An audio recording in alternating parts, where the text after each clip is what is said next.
Om Swastiastu. Selamat pagi dan selamat datang Ibu ucapkan di pembelajaran daring atau online khusus di pelajaran Bahasa Indonesia kelas 12 tahun ajaran 2020-2021.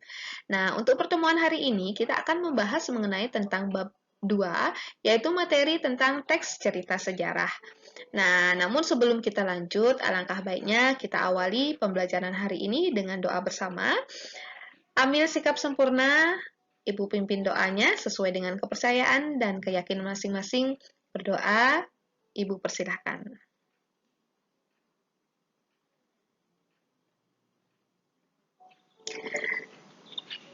Berdoa dapat diakhiri. Baiklah anak-anak, untuk pertemuan hari ini kita akan membahas materi bab 2. Namun sebelumnya mungkin kalian bisa persiapkan diri terlebih dahulu, mungkin dari alat-alat tulis, buku, catatan, pulpen. Jika nanti pada saat pemaparan atau menjelaskan materi ada hal-hal penting, kalian bisa catat langsung di buku. Kemudian jika mau menyimak terlebih dahulu, Ibu persilahkan nanti di akhir pemaparan materi silahkan dicatat. Nah, untuk hari ini Ibu akan lanjut atau awali bab 2 yaitu 2.1. Nah, untuk materi sub pertama atau 2.1 yaitu tentang pengertian dari teks cerita sejarah. Apa sih itu cerita sejarah? Apakah sama artinya dengan sejarah? Nah, di sini jika ditanyakan teks berarti diawali dengan teks. Teks cerita sejarah itu adalah sebuah teks yang berisi penjelasan atau cerita tentang fakta dan kejadian masa lalu yang menjadi latar belakang terjadinya sesuatu yang bernilai sejarah. Jadi di sini rangkaiannya kisah atau cerita di dalam teks cerita sejarah menjadi faktor penting untuk memastikan bahwa kisah itu memang pernah terjadi. Nah, di sini bisa Ibu simpulkan, jadi di dalam teks cerita sejarah itu berisi suatu cerita di mana cerita itu memang benar-benar terjadi, terjadinya itu kapan? Yaitu sudah tentu di masa lalu atau masa lampau. Nah, di sini yang paling penting atau faktor pentingnya itu adalah teks cerita sejarah. Jadi, teks yang kalian buat dinyatakan benar atau menyatakan teks yang kalian buat itu merupakan teks cerita sejarah apabila di dalam cerita kalian itu memang kalian menulis kisah atau kejadian yang memang terjadi di masa lalu atau masa lampau. Seperti itu. Nah, sekarang setelah pengertian kita lanjut ke sub kedua yaitu 2.2. Nah, di sini untuk sub 2, kita membahas mengenai tentang ciri-ciri dari teks cerita sejarah. Nah, yang pertama itu ada peristiwa disajikan secara kronologis, yakni peristiwa satu dengan yang lain disajikan secara urut berdasarkan kejadian yang dialami pelaku. Nah, di sini maksudnya kronologis pasti kalian sudah paham kan? Jadi, ceritanya itu diceritakan atau disusun secara berurut atau secara bertahap, secara kronologis, jadi ada waktunya. Kemudian yang kedua, ciri-cirinya itu peristiwa disajikan menggunakan kata sambung atau konjungsi penanda waktu. Nah, entah itu nanti menggunakan konjungsi kausalitas, kemudian ada konjungsi temporal. Jadi, kenapa kenapa teks cerita sejarah ini dikaitkan atau diciri-cirikan dengan kata sambung atau konjungsi? Karena pada saat menyusun teks cerita sejarah pasti banyak menggunakan konjungsi. Contoh misalnya pada tahun itu, dahulu kala diceritakan. Jadi masih banyak atau banyak menggunakan kata sambung atau konjungsi penanda waktu. Kemudian ciri yang ketiga, isi teks cerita sejarah non-fiksi berupa fakta dan peristiwa yang memang benar-benar terjadi. Jadi di sini bukan fiksi ya, bukan karangan, bukan pengalaman cerita. Jadi di sini memang benar teks cerita sejarah itu memang non-fiksi. Jadi memang fakta, objektif, dan memang benar-benar terjadi sesuai dengan kejadian. Nah, mungkin itu 3 ciri-ciri dari teks cerita sejarah. Peristiwanya itu disajikan secara kronologis, kemudian yang kedua itu berisi konjungsi atau kata penghubung, kemudian yang ketiga itu ceritanya berupa non-fiksi atau berupa fakta. Nah, sekarang kita lanjut ke materi sub 3.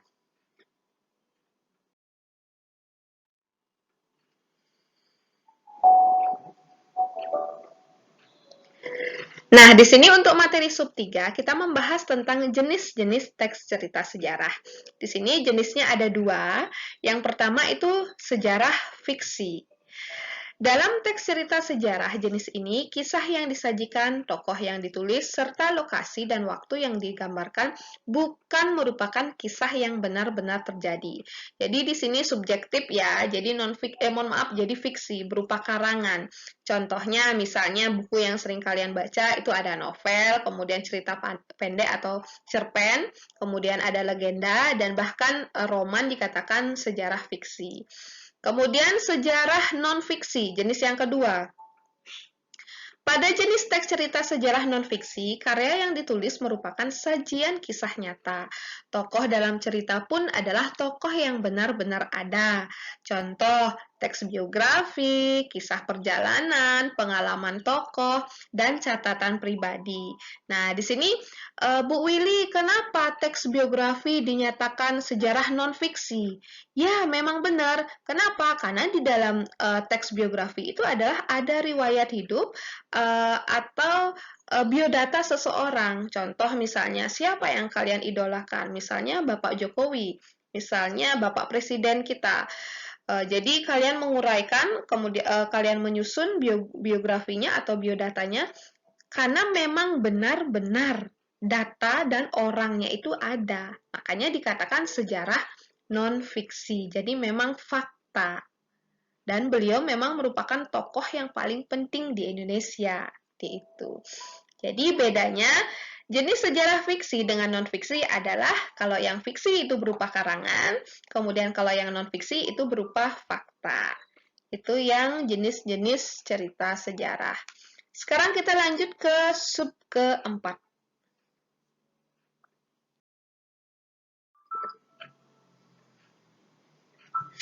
Nah, di sini untuk materi sub keempat itu ada struktur teks sejarah. Nah, setiap teks pasti ada strukturnya ya, agar sebuah teks yang kalian susun itu dinyatakan benar. Jadi, kalian harus menerapkan atau mengikuti struktur bahkan tahap-tahapan di sebuah teks. Yang pertama itu ada struktur orientasi. Nah, jadi orientasi ini sama halnya dengan dulu di kelas 10 itu ada pernyataan umum, kemudian bisa dikatakan berupa latar belakang, bahkan bisa dikatakan pembuka. Nah, di sini Ibu tulis orientasi yaitu bagian pengenalan atau pembuka dari teks cerita sejarah. Pelaku utama dan latar cerita biasanya dipaparkan pada bagian ini. Nah, di sini sama halnya sebagai pembuka atau sebagai latar belakang. Sudah tentu tempatnya itu bagian orientasi adalah di bagian paragraf pertama. Contoh, di sini Ibu sudah langsung buat contohnya ya, biar kalian cepat paham. Pada zaman dahulu, hiduplah seekor rusa yang sedang berjalan di padang rumput nan hijau dengan bahagia. Jadi di sini orientasinya adalah latar belakang, menceritakan siapa? Di sini menceritakan seekor rusa. Kapan? Yaitu pada zaman dahulu. Siapa? Seekor rusa. Apa yang dilakukan? Sedang berjalan di padang rumput nan hijau dengan bahagia. Jadi itu berupa pembuka atau sebuah latar belakang dari sebuah teks cerita sejarah. Ibu, di mana letak cerita sejarahnya? Letaknya itu ada pada di paragraf pertama, mohon maaf di kalimat pertama katanya itu adalah pada zaman dahulu. Jadi di sini sudah menentukan menggunakan konjungsi. Jadi pada zaman dahulu. Jadi kita diajak untuk membayangkan atau berimajinasi sesuatu yang terjadi pada zaman dahulu. Nah, sekarang struktur yang kedua. Struktur yang kedua itu adalah urutan peristiwa. Nah, di sini merupakan rekaman peristiwa sejarah yang terjadi. Urutan peristiwa biasanya disampaikan secara kronologis, berdasarkan urutan waktu terjadinya peristiwa. Nah, di sini contoh, Ibu langsung ya, contohnya. Rusa itu kemudian makan sepuasnya di padang rumput dan beberapa rusa lain pun turut berlompat dan berebut tempat untuk makan rumput. Nah, di sini sudah jelas disusun secara kronologis. Pertama, rusa itu kemudian, nah jadi dari kata konjungsi atau kata penghubung kemudian, jadi menyatakan sebelum rusa itu memakan rumput, itu sudah ada kejadian kemudian rusa itu kemudian makan sepuasnya di padang rumput dan beberapa rusa lain pun turut berlompat dan berebut tempat untuk makan rumput. Jadi ada kronologisnya. Pertama si rusa ini makan sepuasnya di padang rumput. Kemudian rusa yang lain itu mengikuti berlompat untuk berebut makan rumput. Jadi secara bertahap disusun. Yang awalnya rusanya itu seekor sendiri, kemudian rusa yang lain mengikuti dan akhirnya berebut padang rumput seperti itu atau makan rumput. Nah, sekarang struktur yang ketiga. Apakah struktur yang ketiga?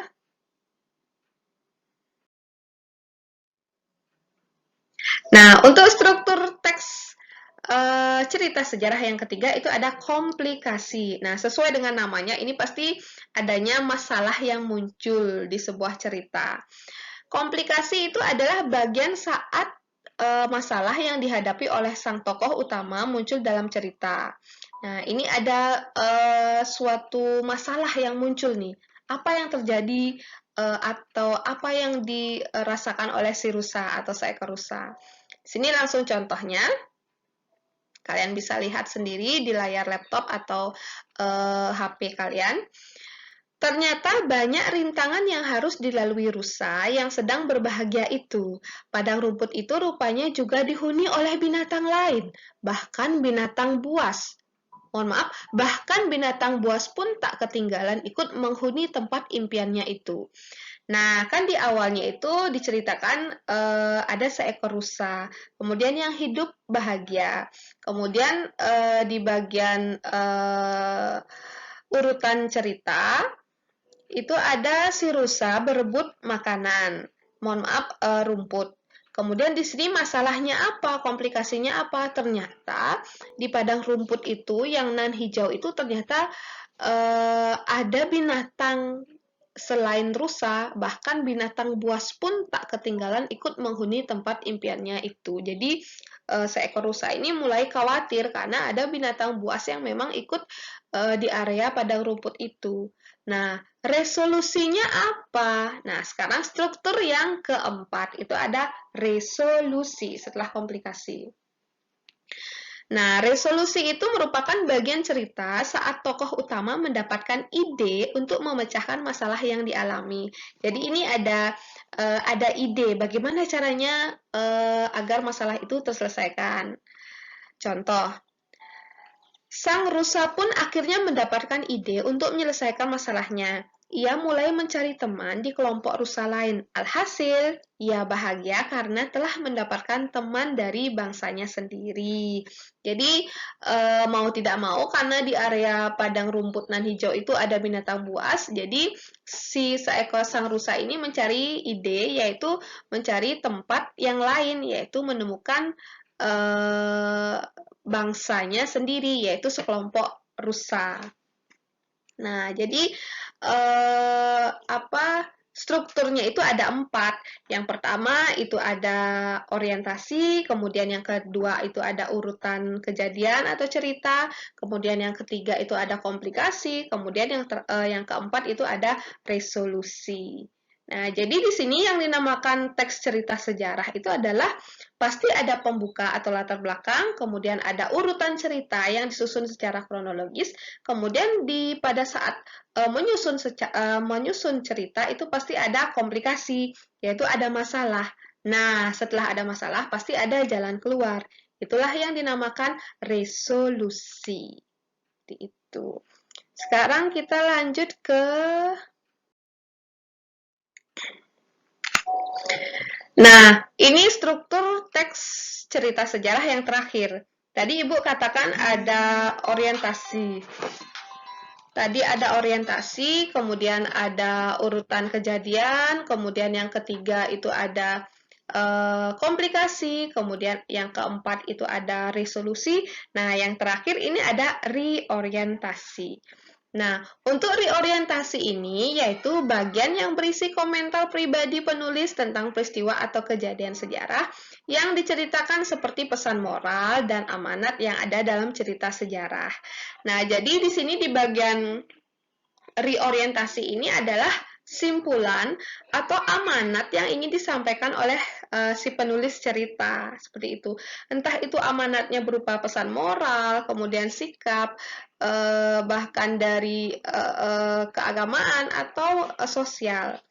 Nah, di sini contoh masih kaitannya dengan cerita si rusa tadi ya. Kita harus memiliki teman karena selain membuat kita merasa aman, memiliki teman juga membuat kita tidak lagi merasa kesepian. Meskipun kita berada di tempat yang indah dan memiliki segalanya, tanpa teman kita hanya akan sendirian dan tidak akan merasa bahagia. Jadi di sini si penulis itu memberikan amanat atau pesan moral mengenai tentang menjadi seorang manusia itu tidak bisa hidup sendiri. Jadi manusia kita harus bergotong royong, saling membantu, saling memberi semangat seperti itu. Jadi agar merasa hidup bahagia, saling mengisi lah istilahnya. Jadi tidak makhluk sosial seperti itu. Nah, itu reorientasi. Tuh. Jadi Ibu simpulkan lagi sekali struktur teks cerita sejarah ada 5, berarti ya ada 5. Yang pertama itu ada orientasi, yang kedua itu ada urutan cerita, yang ketiga itu ada komplikasi, kemudian yang keempat itu ada resolusi, yang keempat itu ada reorientasi. Bisa dikatakan simpulan, bahkan ada berupa amanat. Kita lanjut.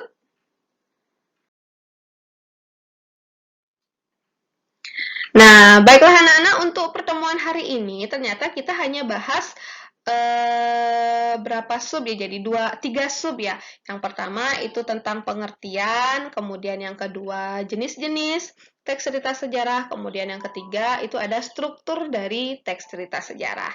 Nah, mungkin untuk pertemuan hari ini sebelum Ibu tutup, Ibu akan menyimpulkan sedikit materi yang kita paparkan tadi.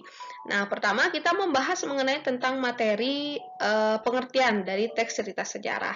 Jadi, Ibu simpulkan teks cerita sejarah itu adalah sebuah teks di mana di dalamnya itu berisi sebuah cerita dan ceritanya itu terjadi di masa lampau atau masa lalu yang memang benar-benar terjadi dan bersifat fakta. Kemudian jenis-jenisnya itu ada teks cerita sejarah yang non-fiksi, kemudian ada yang fiksi, kemudian strukturnya itu ada 5. Yang pertama itu ada orientasi, kemudian yang kedua itu ada urutan kejadian atau cerita, yang ketiga itu yang ketiga apa tadi ya? Ibu lupa. Ada yang ketiga. Yang pertama itu ada orientasi, yang kedua itu ada urutan cerita, kemudian yang ketiga itu adalah komplikasi, yang keempat itu ada resolusi, dan yang kelima itu ada reorientasi. Nah, mungkin untuk struktur ada 5. Nah, mungkin untuk pertemuan berikutnya itu kita akan membahas mengenai tentang kaidah atau unsur-unsur kebahasaan dari teks cerita sejarah. Nah, untuk hari ini seperti biasa sebelum Ibu tutup, Ibu membagi goresan tangan, kalian bisa lihat di layar laptop atau HP kalian. Kalau mau menunggu sampai siap, kita akan menghabiskan sisa hidup kita hanya untuk menunggu. Jadi, Ibu harap kalian sebagai generasi muda, produktiflah, selalu aktif, jangan berdiam diri. Jika ingin sukses, aktiflah. Karena jika kita produktif dan mau berbuat, kita akan benar. Dan jika kita melakukan pengulangan, kita akan bisa dikatakan sempurna. Nah, untuk hari ini seperti biasa, mari kita latangkan yel-yelnya kita. Jika Ibu Willy mengatakan COVID-19, kalian jawab no. Jika Ibu mengatakan belajar daring, kalian jawab yes. SMK Wirabakti SMK bisa, SMK hebat. Dadah, Ibu akhiri. Sekian dan terima kasih. Om Santih Santih Santih Om. Sarang he.